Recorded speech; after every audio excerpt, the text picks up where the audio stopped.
Hello, my name is Matthias Cavodi. I'd like to welcome you guys to my channel. Today we're going to talk about Jane's Addiction, a fantastic band that doesn't have 10 albums, so I can't do a top 10. So to fill out the rest of the ranking, I threw in a couple of side projects related to Jane's Addiction. So we're going to talk about Porno for Pyros, also a album that Perry Farrell, the lead singer of the band, put out very recently that I thought was pretty good, worthy to mention in this ranking. And another side project of the drummer, Stephen Perkins, created this really good jazz rock band called Banyan, and we're going to talk about that too. So without further ado, at number 10, I put Good God's Urge. This is a Porno for Pyros album. It's their second one, and it was a really interesting side project. Jane's Addiction popped up late 80s, early 90s. Due to internal conflict within the band, they end up separating. Perry Farrell and Stephen Perkins, the lead singer and the drummer, respectively, formed this new band called Porno for Pyros. It's very alternative. It goes down the same vein that Jane's Addiction does, but their sound and style is very different. They're very experimental. The guitar player, Peter DiStefano, has a very different guitar style compared to Dave Navarro. It's not as focused on riffs and rocking out. This is more open chords, and he's more experimental with sound. And both guitar players are very interesting in their own right. And Perkins, the drummer, on Porno for Pyros in general, he plays normal rock drums with a normal drum set, but he also experiments quite a bit with different types of rhythms, with ethnic type of percussion instruments. You can feel like this South Asian Pacific vibe in a lot of the songs due to Perkins' experimentation. Pyros had two different bassists, Martin Lenoble and Matt Watt. It's Mike Watt. The thing is, I can't seem to see who's credited for each one of their albums, so I'm not sure who's playing the bass on Good God's Urge. This particular album, it's more mellow. There's a lot of acoustic tracks. Stephen Perkins, real treat to listen to as a drummer and as a percussionist, is not as present on this album. It does have at least half the album's really solid. I think they have some fantastic tracks. Tahitian Moon is a fascinating alternative rock. It's very different from anything I've ever heard. Farrell singing, he's more mellow, he's more chilled out on this album. Farrell as a singer in general, he's somewhat of an acquired taste, like his singing style takes a little bit of time to get used to. Lyrical style, be it on Jane's Addiction or on Porno for Pyros, it's always very decadent. Guy's super obsessed with sex and with other stuff, but he never he's never straight out vulgar. Maybe on the first live album that they put out, but in general, I like to describe Perry Farrell's lyrical style as that little bad angel sitting on your shoulder telling you to do bad things, but they're not evil things. They're things that they're going to get you in trouble. That's sort of like Perry Farrell's mindset in general, be it on Porno for Pyros, Jane's Addictions, on the solo projects. Good God's Urge, that came out in 1996. The other half of the album, I said the first part, 5 tracks, really awesome. The other half, feel like they sort of phoned it in. Feels pretty uninspired. Number 9, I put Jane's Addiction's self-titled live album. It has a lot of the same stuff that's going to come out on Nothing Shocking. Most of the tracks repeat, if not all of them, on both albums. But in this album, you can sort of hear the songs are almost complete, but they're still a little bit in their formative stage. Being the fact that they're live, there's a little bit more energy. Playing is freaking spot on. So, as I mentioned before, Stephen Perkins as a drummer, he's up there with Chad Smith, like my 2 favorite rock drummers. Dave Navarro, as guitar playing, is always perfect. He does exactly what the song needs. He never overindulges with his solos, but when he solos on his guitar, he's always epic. You can already hear him, even though he's really young in the band at this moment. Avery, the bassist to the band. He has some pretty interesting bass lines. Like, he's creative. He does some pretty cool stuff. So there's not much more I can say about this. I do remember this was the first ever Jane's Addiction album that I ever got. Buying this one at the same time as White Pony on a trip I went to Buenos Aires. I went to see Deftones and the Chili Peppers. So every time I listen to this album, I remember that trip that I took. So at number 8, I put Perry Farrell's solo album, the latest one called Kind Heaven. And it's really cool because most lead singers, when they put out a solo album, maybe the instrumentation or the song structures are pretty basic. They really focus on themselves, what they're singing about, the lyrics. Or a System of Down that I love, but on some of his solo albums, he just doesn't shut up. He's always singing on the whole song. In the case of Perry Farrell, he lets the songs breathe. There's fantastic instrumentation, especially there's a person playing. I can't find the musicians that played on this album.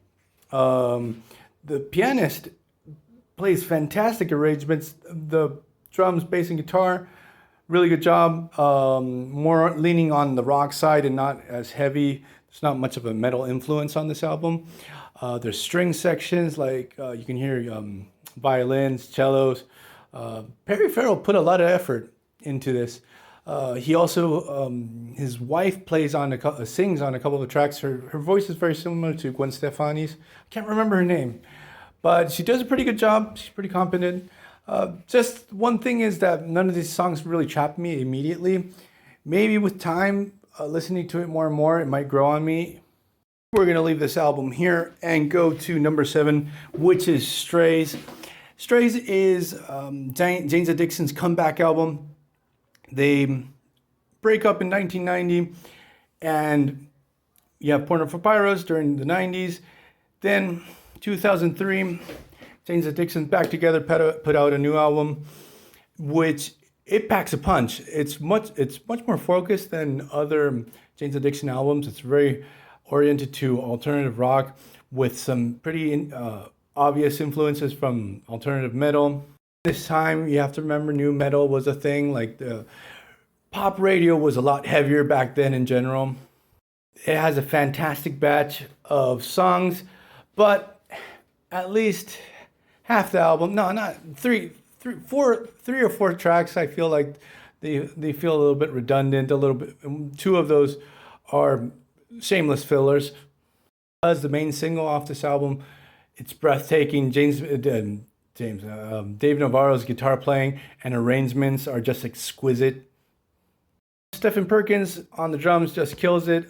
He abandons the percussion that he was working on Porno for Pyros. There's nothing like that on Jane's Addiction's comeback album. It's the same. I sort of grew to really like that aspect of this drummer. Chris Chaney, the new bassist, does a good job. They do let him do a couple of interesting things, like pretty good bass lines in there. Perry Farrell writes one of my favorite lines on any Jane's Addiction albums is, "I only do the wrong thing, but for a very good reason." We're going to leave Strays behind and go to number 6, which is Porno for Pyros' first album, which is called Porno for Pyros. It came out in 1992. And as I mentioned before, Stephen Perkins plays more percussion. It's very experimental. It does have a funk rock feel to it, like the bassist, be it Mike Watt or Martin Lenoble, which, like, put in the comments below who the hell plays the bass on this, plays more funk slap bass on it. From this point on in the ranking, already at number 6, all the albums that we're going to talk about, they're fantastic from front to back, from the first track all the way up to the end. Porno for Pyros' first album just kills it. I remember discovering this band actually on the Woodstock live double CD. Pyros plays the song Porno for Pyros, and I was really impressed. I thought it was really awesome. I was fascinated by the bass line. Also, thanks to that CD, I discovered, I heard for the first time Metallica, Primus, Green Day, live. Pretty crazy. I pulled it out of a bargain bin. So we're going to leave that behind, and we're going to talk about, at number 5, The Great Escape Artist, which was an album I had no idea that they put it out. I sort of stumbled onto it. And boy, I was pleasantly surprised. A band that not only they write really fantastic songs, and it's good from front to back. There's no fillers.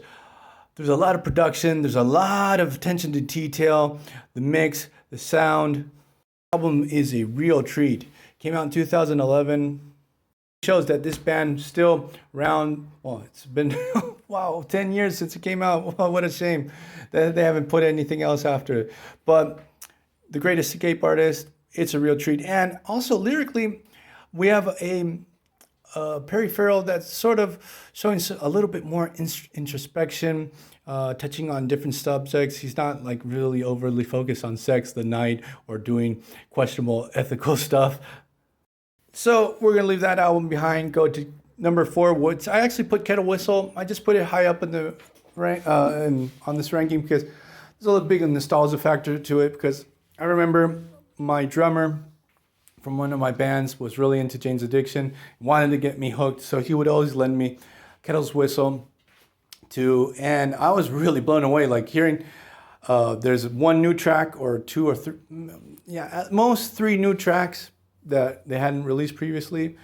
Kettle Whistle being the opening track that actually has a lot of parallelism with The Great Escape Artist, this type of song. Is live tracks and some reversioned tracks that pulled off some albums and stuff like that. And you can hear just this freaking solid band. Flea plays on most of the live stuff. For those who don't know, Flea is the bassist from the Red Hot Chili Peppers, my favorite bass player ever. Also, Flea plays on Good God Surge on one of the tracks. I remember them making a comeback and having this live show on MTV. It just brings back a ton of memories. And I remember that the music video for Jane Says.